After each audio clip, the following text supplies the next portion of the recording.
Hello everyone, नमस्कार दोस्तों। I hope आप सभी अच्छे होंगे और फिर से आप सभी का स्वागत है, वेलकम है। तो चलिए हम लोग स्टार्ट करते हैं। सेट नंबर 24 और एसएससी सीएचएसएल का प्रश्न है जो कि 2 जून 2022 इवनिंग शिफ्ट का प्रश्न है और आई होप सेशन अच्छा लगेगा। छोटे सी वीडियो में हम लोग कवर करते हैं 25 प्रश्न, है ना। और सीएचएसएल के लिए एमटीएस सीपीयू सीजीएल के लिए काफ़ी इंपॉर्टेंट है, प्रीवियस है, that is very important.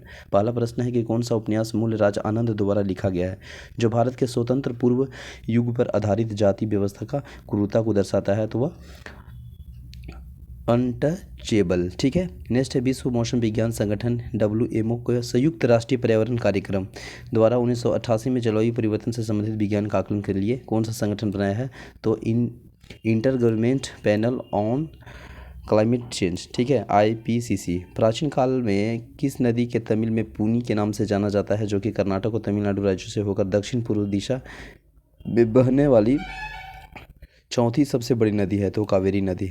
Of break शब्द का प्रयोग किस खेल में किया जाता है, तो क्रिकेट में। किसने हिंदी उपन्यास कफन लिखा है, तो प्रेमचंद्र। याद रखिएगा, इंपॉर्टेंट प्रश्न है। नेक्स्ट है चल निधि जाल ब्रांड बाजार में एक ऐसी स्थिति है जो ब्याज दर के निम्नतम स्तर पर गिर जाती है और धन की काल्पनिक मांग को पूरी लोचदार हो जाता है। ठीक है। किस भारतीय संगीतकार ने 2015 के वेस्ट इज एल्बम श्रेणी में ग्रैमी जीता जिन्होंने एल्बम बीट्स ऑफ संसार एक दक्षिण अफ्रीकी बांसुरी वादक राउंटर केलरमैन के सहयोग से बनाई गई है, तो वह Ricky cage.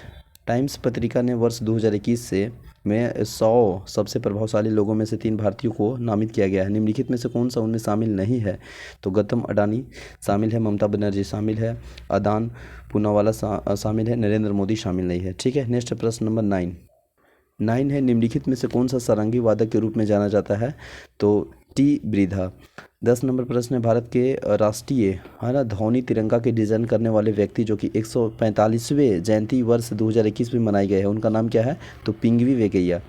National institute of hydrology 2009 में आंकड़ों के अनुसार भारत कृषि के लिए उपयोग की जाने वाली भूमि का प्रतिशत है, तो वह 51.09%।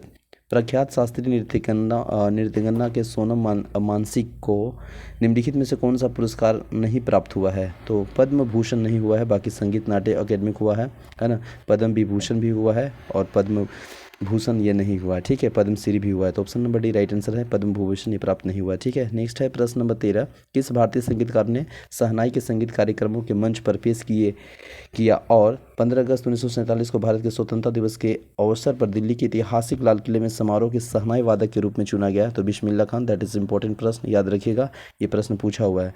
नेक्स्ट है आत्मकथा अनब्रेकेबल नामक भारत के किस खिलाड़ी द्वारा लिखी गई है, तो यह MC Mary Kom. Davis Cup किस खेल से संबंधित है, तो टेनिस से। भाप आसवन की तकनीक का उपयोग करके किस प्रकार के पदार्थों को अलग किया जाता है, तो वह भाप वाष्पशील पदार्थ का। उस अम्ल की पहचान करें जो पाचन में मदद करता है, हाइड्रोक्लोरिक अम्ल। DDT हमारे पर्यावरण के प्रतिकूल प्रभाव डालता है क्योंकि यह मधुमक्खियों जैसे लाभकारी कीड़ों को मार सकता है। किस भारतीय शास्त्रीय गायक के मल्लिका ए गज़ल या गज़ल की रानी के रूप में जाना जाता है जो कि 15 वर्ष की आयु में भारत में कोकिला सरोजनी नायडू द्वारा उन्होंने प्रशंसा प्राप्त किया है, तो बेगम अख्तर। किस उड़ीसी नृत्यक या नृत्यगन्ना के मृदंग पखावज तबला जैसे वाद्य यंत्रों से महारत्न हासिल किया है, तो वह केचू चरण महापात्र। कौन सा एक कोशिकीय जीव है जो कि एक ऐसी प्रक्रिया द्वारा भोजन प्राप्त करता है जिसे कोशिकाएं बाह्य पदार्थ की कोशिका झिल्ली में परिग्रहित कर अवशोषित कर लेता है, तो अमीबा। किस भारतीय शास्त्रीय भारतनाट्यम के नृत्यांगना के 1981 में पद्मश्री और 2003 में पद्म भूषण सम्मानित किया गया है, तो वह पद्मा सुब्रमण्यम को। कुचिपुड़ी और भारतनाट्यम नृत्यांगना में मल्लिका साराभाई किस वर्ष में पद्म भूषण से सम्मानित किया गया है, तो 2010 में। फरवरी 2022 में किसे Laureus world breakthrough of the year award से नामित किया गया है, तो नीरज चोपड़ा को। भारतीय संविधान का कौन सा अनुच्छेद में कुछ मामलों को बंदीकरण और कैद में संरक्षण प्रदान करता है, तो आर्टिकल 22। तो आई होप सेशन अच्छा लगा होगा, तो लाइक कीजिएगा। छोटे से वीडियो में 25 प्रश्न को एज ए रिवीजन के रूप में देखे हैं, तो that is very important for all competitive exam. मिलते हैं नेक्स्ट वीडियो में, तब तक के लिए बने रहें। जय हिंद।